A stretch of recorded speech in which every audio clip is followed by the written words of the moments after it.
Hey everyone, just quick announcement before we get going with today's episode with Tess Challis. And extremely excited to share my conversation with Tess. She's amazing. But before we get going, just quick announcement about the release of my first children's book of my Healthy Children's Book series. And the first book of my series is called Maddox's Trip to the Chiropractor. And it's just a cute book that follows a toddler around her local chiropractic office. It shows her excitement for being there and the positive impacts that chiropractic has on our bodies. So you guys are going to love it. You can find the book on Amazon. You can find it on my website under the shop tab. And if you go to my website at drcaseyjohnson.com, that's DRKASEY Johnson.com, click the shop tab in the children's book option. You'll be able to read a little bit more about the book and watch a short video explaining a little bit more about the book and the positive impacts that you will be making by purchasing it. Because with each purchase of the book, you're going to be supporting the Unlock Wellness Project. And what the Unlock Wellness Project is for each purchase of the book, we're going to be donating a wellness bag to a child in need. And these are items like non-toxic soaps, shampoos, a toothbrush, toothpaste, and just items that a lot of these children don't have access to. We're also going to be shipping these bags to victims in the Houston, Texas area. But I'm extremely excited to share that with you guys. Be sure to check out the video and learn more about the book, about the Unlock Wellness Project, and how you can support. But thank you guys so much for the support, and I hope you enjoyed today's episode with Tess Challis.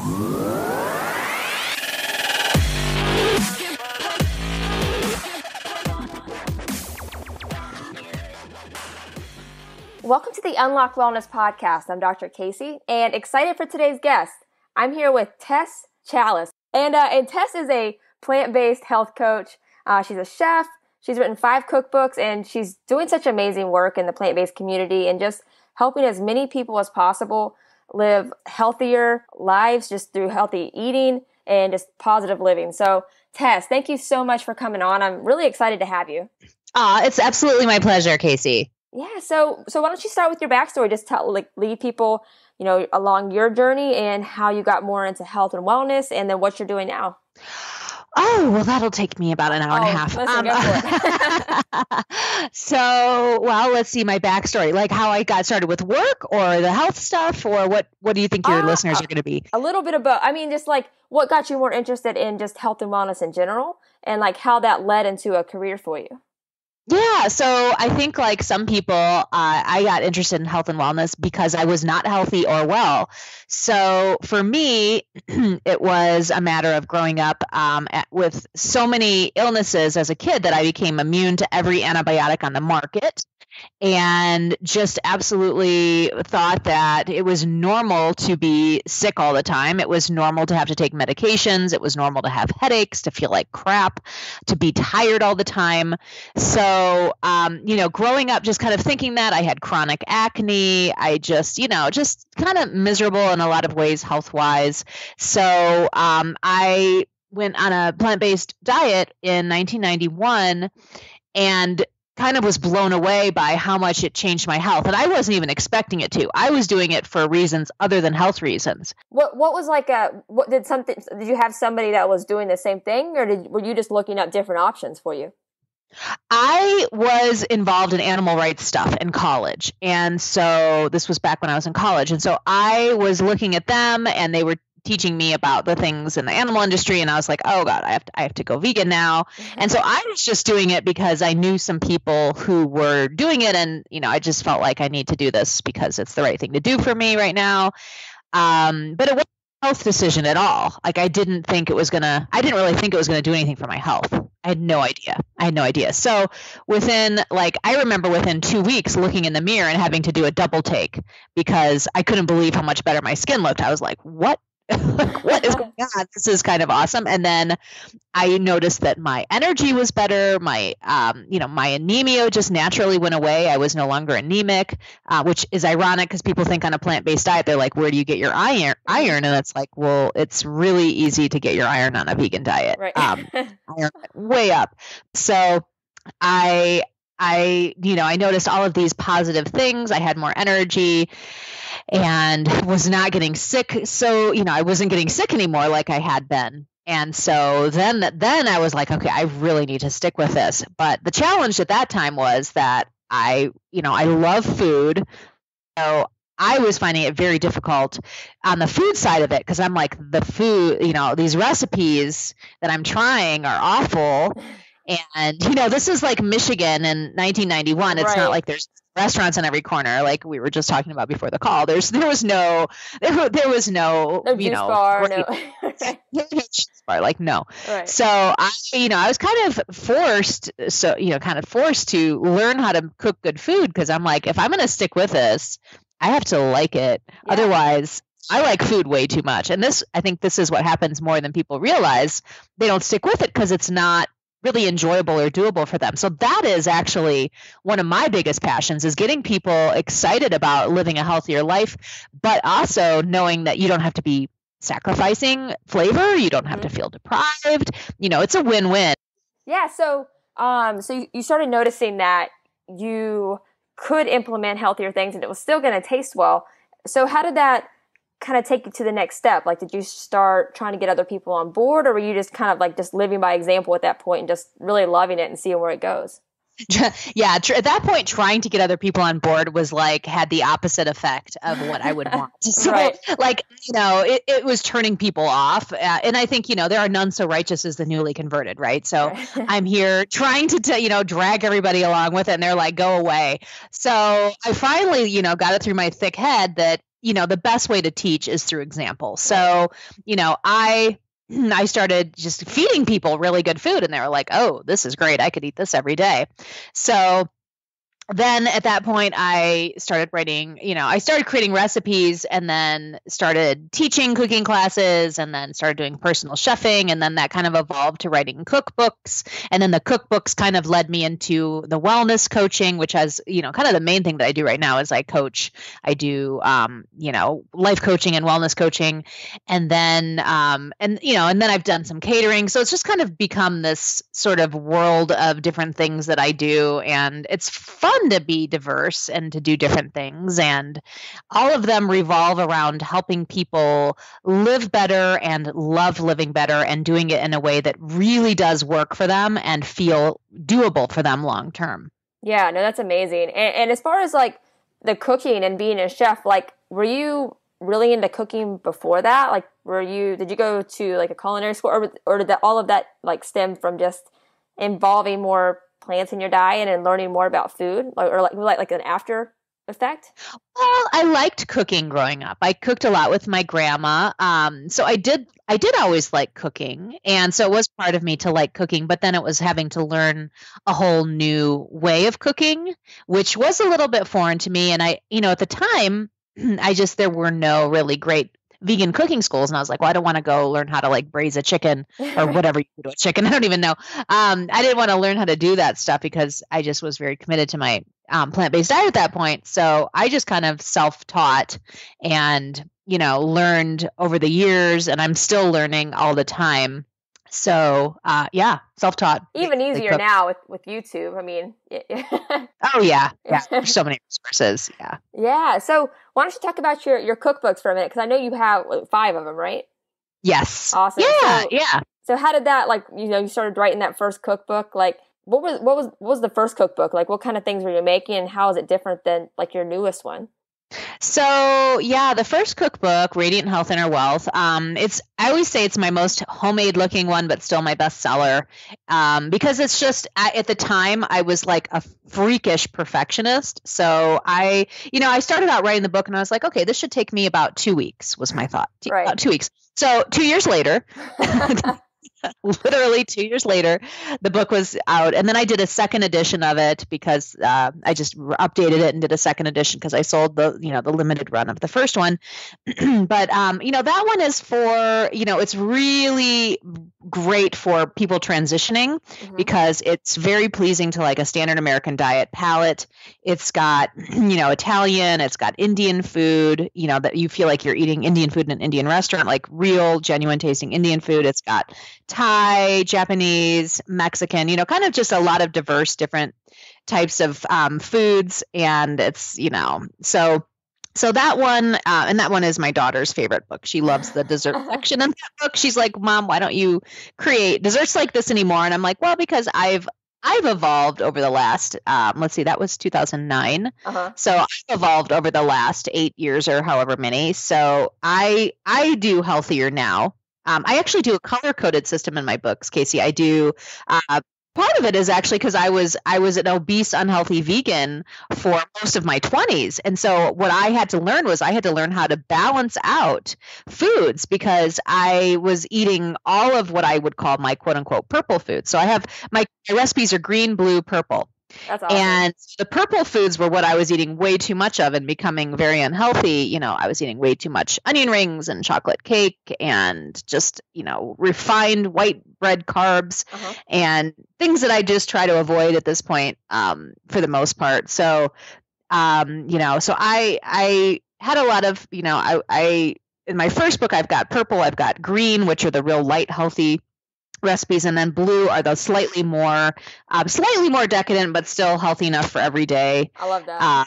Yeah, and which actually leads me to my second book, which is a 2-week. It's called the 2-week Wellness Solution, and it's a 2-week plan for people who do want to reset or lose weight or gain energy or correct health stuff, and it's a 2-week way to do all that. And then basically what you're doing on that plan is you're eating my green foods, my green recipes, but then you can have one serving of a blue recipe every day. That's awesome. And then you're not eating the purple foods during that 2-week cleanse. And I really wanted to create a cleanse for people who wanted to still eat and didn't want to just have juice or just have water, so that they would learn how to eat and actually not be hungry during the cleanse. And so that's been really. Go to the green recipes then during that time? Yes. Yeah. Awesome. And, you know, I still try to eat mostly green recipes, but during that 2-week, you're eating, you know, mostly green with one blue. So an example of a blue recipe would be like, you know, on the cover of my newest book, it's a strawberry chocolate cheesecake, which is still healthy enough. Yeah, it's so good. It's so good. It's still healthy enough to eat for breakfast. Like it's a healthy recipe, but it's just a little higher in plant fats and like natural sweeteners. So you would be able to eat like one slice of it during the 2-week cleanse, but you want to cut it off at that point. Right. No, that's awesome. I mean, anything to make something like that more easy for people, like, okay, have a green recipe and then they have a choice of which one they want. And that way it's not just like, you only can have this. I think when people have more options, they feel more comfortable doing something like that because it's not restriction. Do you know what I mean? Oh, I totally know what you mean. And I could talk for hours about the dangers of restriction because, you know, that's a big passion of mine too, because I think that so many of us and a lot of the women that I coach and some men too are, you know, they're off the rails because they're trying to be too restricted in their diets. And that just doesn't work. It's not sustainable at all. And it's like anytime you have the pendulum swing too far in one direction, it's going to go in the other direction. Oh, yeah. So major binge. And so me, you know, in my 20s being, you know, an unhealthy vegan, I was like either super restricting or super binging. It was like one or the other because I didn't know how to eat in balance. Yeah, I think that's whenever you're eating like a real plant-based, like not Oreos, not deep fried thing, you know what I mean? It's cool because like you really can't, like there's no restriction at all. Like if you want to eat like that all day, you really can, and it's not going, and your weight's going to stay stable, like your health is going to stay stable. And I think once people understand that, like you can realize how much freedom that really gives you. Yeah, it's wonderful. It's so wonderful. You can leave all of the craziness with food behind, which is great.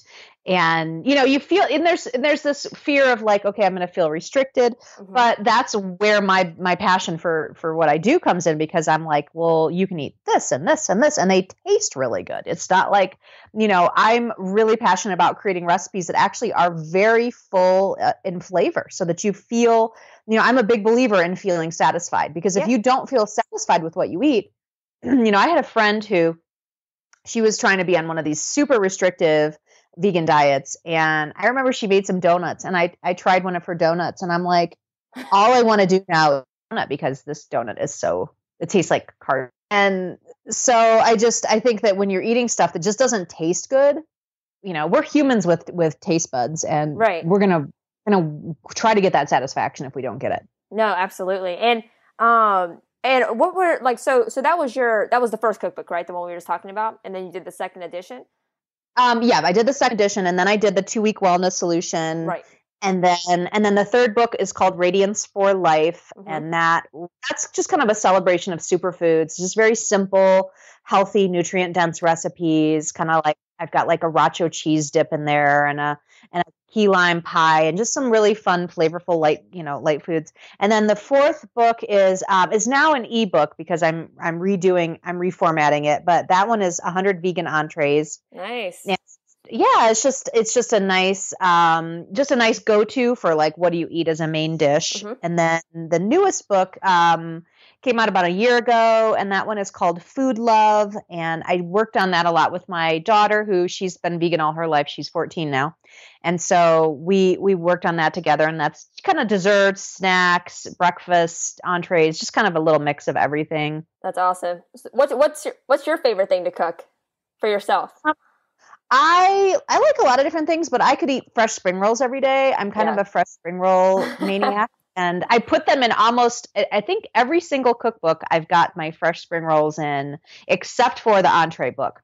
I couldn't quite justify putting them in that. Although I really, looking back, it was a bad decision. I could have put spring rolls in that one. Oh, man. No, the spring rolls are awesome. I know. And I've got all kinds of takes. I've got like Southwest spring rolls with a green chili sauce and avocado and toasted pine nuts and cilantro. And then I've got like, all different types of Asian fresh spring rolls. But they're like a little party in your mouth, I think. Like they're fun. They're fun. I love that's awesome though too, that your daughter was able to be involved with the newest cookbook. That's really cool that she's like into that. Well, she's into it to a point where it's like she's now starting high school this week, and so like it's not cool to be too into it right now. But down, she's super into it. Yeah. Right. No, that's cool. That's cool. And and I think it's cool too, Tess, because you've actually put together recipes for like different companies' products, right? So do you want to talk about that a little bit? Yeah, I've done a little bit of that. There's actually a local guy in my little tiny town in Colorado. There's a local guy who's just like this amazing. He's the one that came up with a name for Silk soy milk, and he's just cool. He started so many of the Cascadian Farms and Muir Glen, and just so many of the big companies he was like started. And he lives in my little town. And so he found out about me and got me to create recipes for Ziggy Marley's, or, he knows Ziggy Marley personally. And that's awesome. So I created the recipes for Ziggy Marley Organics, and that, I think they have some recipes that aren't mine, but, I was the recipe creator for that. And then he had another project not too long ago that I created recipes for. It was like a cornmeal company. And it's really fun to do that. I haven't in a little while. It's been a little while since I've created recipes for a company, but it's really fun to do that. Yeah. That is cool. So like what kind of like products in some of these lines like have you made? I've heard of his brand, but I can't think right off about the different products that they have with that. Oh, like Ziggy Marley. Yeah, they had flavored coconut oils, and they had hemp seeds. They had different types of hemp seeds. Yeah. Gotcha. That's cool. And I mean, you actually do a lot of speaking too, right? Like you're going to different events that, you get to go and speak about how to implement this. Oh yeah. Yeah. I love speaking. People always ask, like, they're like, do you get nervous? I'm like, no, I guess I've just done it. I've done it enough that I don't get nervous necessarily. I start getting nervous during the talk if people don't laugh at my jokes. And I'm like, oh, what am I dealing with here? But generally speaking, it's really fun. And I speak on different topics. Usually it's things that are health and food related. Sometimes I speak on different things because I am very holistic, and I'm very into things like gratitude and meditation, and I've started doing life coaching, so I speak on kind of a variety of topics, but it's usually around the like how to transition to a vegan diet, or how to lose weight in a healthy, sustainable way without feeling deprived. And so I travel and just kind of I love being able to travel. I just got back from a 1-month road trip, as you know, and love being home now in my own kitchen. That's awesome. That's been wonderful. Yeah. Well, I've enjoyed watching your Instagram stories of all the cool restaurants you've been at, though. But I'm sure that's cool because you get to go and explore and kind of get new ideas for yourself too. I mean, yeah, that's where a lot of my recipe ideas have come from. I'm like, I'll go to a restaurant and be like, oh, I need to make this at home. This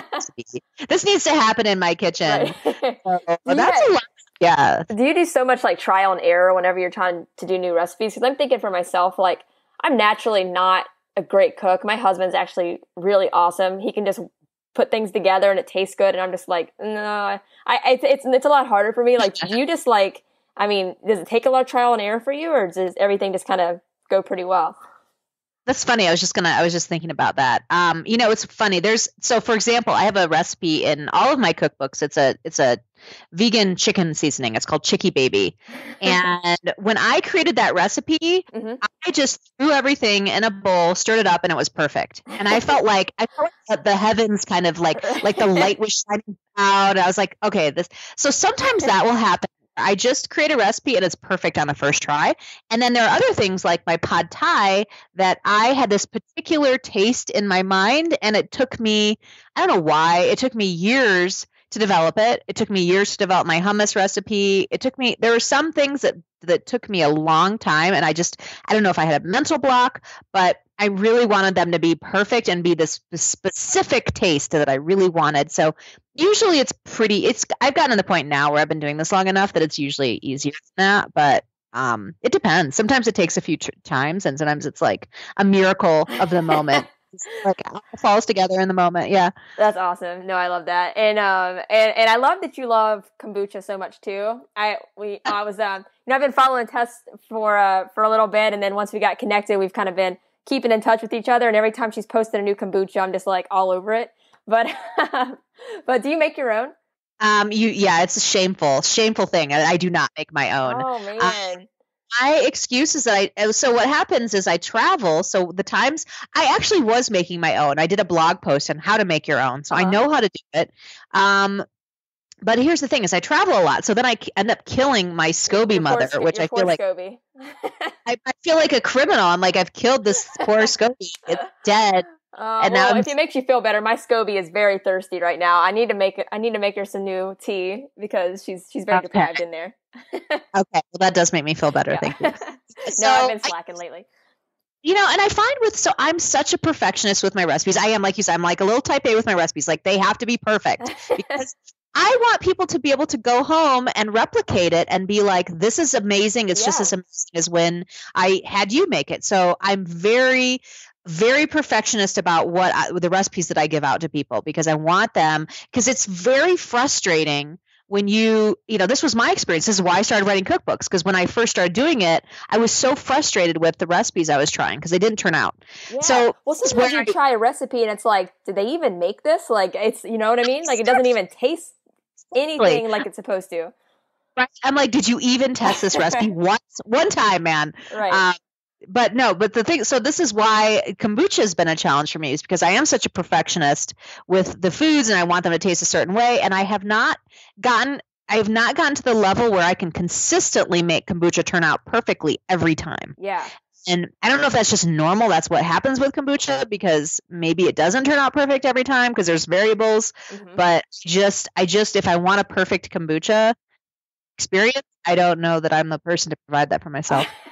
Right. No, I was very like on your level, that type of like specific when I was like first starting it, because I was like, okay, I want it consistent. Like I had a little notebook. I'm like, I put a tablespoon and a third of sugar. You know what I mean? Like I had everything written down. I'm a little bit more chill with it now, but because I've just been trying different flavors with it and stuff. But it's cool. It's cool making your own, because I mean, like, and I know, like when you buy it, like, obviously when you buy it store bought, like it's still awesome. But like when you have a homemade or a local kombucha, it's so much better. Like there's just a difference in quality. Okay. All right. You're talking me into it. I'm going to find a SCOBY and I'm going to start making this. If you were in Florida, I'd just give you one. You could have one of my SCOBYs. When we see each other this winter, I'll grab one, drive it home with me. SCOBY Brian or SCOBY McGuire. There's a few in there.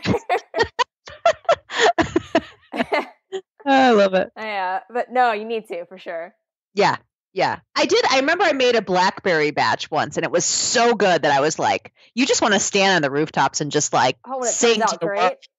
Yeah, and it's just, and so I had a few batches that were like amazing. They had the perfect amount of, fizziness, and the flavor was perfect. But then it's like, then I would try it and I'd try the same thing next time. I'd be like, what happened? So I just need to do it more because it's like anything. You do it enough and you get good at it. Right, so right. Yeah, I know. I made a peach one, which is like with peach juice, and it was great. It was like the fizziness of it was awesome. But I wanted to do like a peach, like blueberry. I don't know. You just start messing with flavors, and but I even like it regular. It's just really good. Yeah. Kombucha. My dream is to have enough money someday to just take a bath of kombucha, like bathe in it and have like the full, and then I'll be drinking it and like bathing in it. And yeah, those people who don't like kombucha are going to think we're like completely weird. I know. And if you're listening and you've never had kombucha, go try some and make us happy and let us know what you think. Okay, but here's what I'll say to these people that have never tried it. Yeah. So I've had people go, "Oh, I tried it, I didn't like it." And what I say to these people is, I'm a kombucha freak, and I don't like 70% of the kombucha that's out there on the market. Yeah. So if you try it, there's a good chance you're going to try a flavor that I wouldn't even like either. And so keep trying it until you find some flavors that are like really good. And here's what I want to say about kombucha too, is the reason I love it so much, I think, is because it kind of embodies my whole philosophy around food and health. It's like something can taste amazing and feel amazing and still be really good for you, and still be this, food and drink should be this totally joyful, delicious experience for your body, and makes you feel good and makes you healthier. Yeah. So that's why I love it so much, is because it's not just fun to drink and delicious. It's like it makes your body feel good. It is. It's good for you. I mean, yeah. And I mean, it has it literally is, a live food, and you're getting healthy probiotics, and it's awesome. And I love that you brought up the point that if there's a good chance that you're going to try one that you don't like, because there's so many flavors I don't like. I like that you mentioned on Instagram the other day about the cayenne flavor that you had, because there was one I had the other day, and it was a bad mix too. But there's just different flavors that you may or may not like, and totally normal. It's kind of an acquired taste as well. Yeah, and I have a freakish palate, which I think is part of why I'm able to develop recipes, because I am such a palate person. Well, it's kind of like the equivalent of somebody that can like learn music by ear. You've kind of developed that that sense, that taste, and I get it. Yeah. Yeah, that's a good way of saying it. So when I tried that, you remember that cayenne one? I was kind of like annoyed. I'm like, why would they do this? Like, what was the mix? I forget. It was cayenne.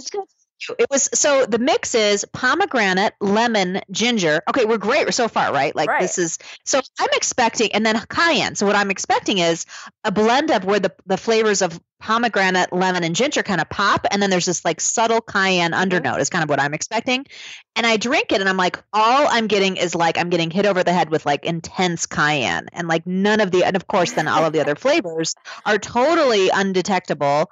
And I actually like heat. I'm the person who likes, really spicy food, but I'm like, this was not appropriate. This is not appropriate spicy. This is bad spicy. Day is ruined. Yeah, I was like annoyed. I'm like, how dare you tease? You should know better. Like, what are you doing with this? That's funny. No, I love it. And we could probably talk about kombucha all day, and we might after we end this recording, but but Tess, do you have anything coming up that you want to share with people that they should be keeping their eye out for?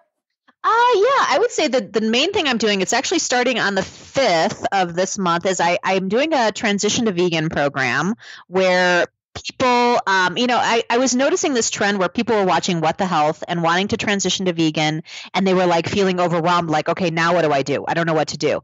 So I felt like that was my call, because this is something that I've actually done a lot, is help people transition. And so I've done it a lot in person. So I was like, oh, I should create an online. So I did one last month, and I had some people say, oh, I wish I hadn't missed that. I want to do it. So, and I actually had a few people from my group rejoining this month. So that's something I would say to check out, because if you do, or if you just want to transition to eating healthier, because I've got menus, recipes, shopping lists. I've got a shopping trip where you get to come to the, virtual, see how to shop, see my favorite kombuchas. I actually have a section where I'm like, here's the kombucha I like. Yeah. And then I'm doing Q&As and daily posts. So that's just kind of a super affordable, fun way to transition to being a healthier vegan, or to being a vegan. And then let's see, what else do I have coming up? I'm trying to think. I just did so much travel that I don't know. I don't know. I don't have anything else planned in the very near future. I'd have to look at my calendar to see. Yeah. Yeah, but I'll put the link to that in the show notes, and then on social media, what would be the best way for people to follow you? That way they can keep up with everything that you have going on. Yeah. Well, as you said, I'm on Instagram. And I'm also on Facebook. I have a friend page and I have a fan page. You're welcome to connect with me on both. And then Twitter, of course. Although Twitter, I don't post as much health stuff. That's more just I keep it kind of casual on Twitter. Gotcha. That's the only place that I ever get cat memes and stuff. yeah, cat memes, and so sometimes I'm a little bit political on Twitter. I try to keep it just to Twitter. And then let's see, I'm on Pinterest, although sometimes I forget about Pinterest. But I do pin on Pinterest as well. Cool. And what do we have there? We've got Instagram, Facebook, Twitter, Pinterest. Those are the main ones. And what am I forgetting? I guess that's it, right? Do you have YouTube? Yeah, I have YouTube, but I'm kind of I feel like I'm kind of not the best YouTuber. I feel kind of like a super slacker I'm gonna on YouTube, but you can find more videos of me.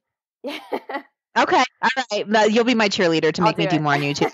Yeah, and actually, if you go to my website, which is just my name, tesschallis.com, at the bottom you'll see all the links to go to, and I think I've got a YouTube link on there too. Awesome. My problem is being a perfectionist, so I have to know that. If I'm putting stuff on YouTube, it's okay if it's not perfect. And that's really been my block, honestly. Yeah, I got you. Well, I'll peer pressure you until I see more videos on YouTube. Awesome. I need it. I need the peer pressure for sure. Sounds good. And then Tess, just closing question that I ask every guest. But if you just had one piece of advice for the audience, maybe it was something that helped you the most through your wellness journey, but if you just had one piece of advice to give, what would it be? I'm gonna sound a little hypocritical when I say this, but but to not have to be perfect. And I'm joking about myself being a perfectionist, but honestly, I have come such a long way in that area, and I am so adamant about going forward and not letting perfection keep you from progress. Because this is probably the main thing that when I work with clients or when I do a talk, people come away with and they're like, wow, I feel like I can go forward now because you don't have to be, I was holding back because I thought I had to have everything perfect before I did this. And so I really have come a long way in myself. This is why I'm no longer an obese vegan, is because I'm not trying to be perfect. And when I do a cooking class, people are like, wow, you cut up that thing so sloppy. Like, that's great. I feel like I can go home and do that. And I'm like, exactly. Right. So yeah, just telling people, you're good enough where you are. Start with where you are with what you have. Go forward, make healthier choices. Do not let any crazy ideas about you having to be perfect slow you down or keep you from moving forward. Awesome. I love it. That's perfect. Exactly. Was it perfect? It's perfect answer. All right. Tess, thank you so much. I had a great time, and I really do appreciate you taking time to come on. Oh, my pleasure. Absolutely. Thank you. Thank you guys so much for tuning into today's episode. I hope you loved my episode with Tess. She's just doing such amazing work, and I'm excited for you guys to go check her out. So be sure to follow her on social media. I'll include all of her links that we talked about in the episode in the show notes. But if you go to drkaseyjohnson.com, that's DRKASEY Johnson.com, and click on the Listen tab, you can actually go back and look at all of the past guests that have come on the Unlock Wellness podcast, read a little bit more about each guest, and be able to find all of their links in that spot. So you'll be able to find all of Tess's information on my website as well. If you loved today's episode with Tess, be sure to jump on iTunes, subscribe, and write a review. It really helps me out a lot, and I appreciate the support so much. And just like we talked about in the beginning of the episode in the intro, just want to give this another announcement about the release of my first children's book, Maddox's Trip to the Chiropractor. I'm excited to share that with you guys and just share the positive impact that chiropractic can have for your kids. So be sure to check out the book. You can find that on the shop tab on my website, and you'll be able to watch a video, learn more about that as well. So thank you guys so much for checking that out, for tuning into today's episode, and I hope you have an amazing day.